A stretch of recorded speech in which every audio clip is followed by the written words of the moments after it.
নমস্কার সবাইকে, আমি রিঙ্কিস ক্রিয়েশনে তোমাদের সবাইকে ওয়েলকাম। ভোরবেলায় কুয়াশার কারণে আম গাছের মুকুলগুলি কালো হয়ে যাচ্ছে। আমের মুকুল গুটি ধরার আগেই ফাঙ্গাস এবং পোকামাকড়ের কারণে ঝরে যাচ্ছে। আমের মুকুলে প্রচুর পরিমাণ সাদা মাছি এবং মাকড়ের আক্রমণ দেখা দিচ্ছে। তাহলে আজকের ভিডিওটি তোমাদের জন্য। আম গাছে মুকুল আসার পর বিভিন্ন সমস্যার হাত থেকে মুকুলকে বাঁচাতে আমি এখানে ব্যবহার করছি সাফ ফাঙ্গিসাইড। 2 লিটার জলে হাফ চামচের একটু কম সাফ ফাঙ্গিসাইড ব্যবহার করব। তারপর ব্যবহার করছি কাকা নামক জৈবিক কীটনাশক। 2 লিটার জলে 10 ফোঁটা ব্যবহার করছি।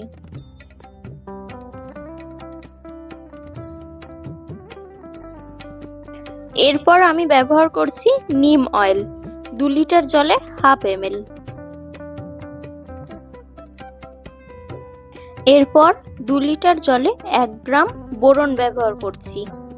তোমরা হয়তো লক্ষ্য করেছো আমি এখানে প্রতিটা উপাদানের পরিমাণই হাফেরও হাফ ব্যবহার করছি। তার কারণ হলো গাছে মুকুলগুলি অলরেডি ফুটে গেছে, কিন্তু মুকুলগুলিকে বাঁচিয়ে রাখার জন্য এই তরলটি ব্যবহার করতে হচ্ছে।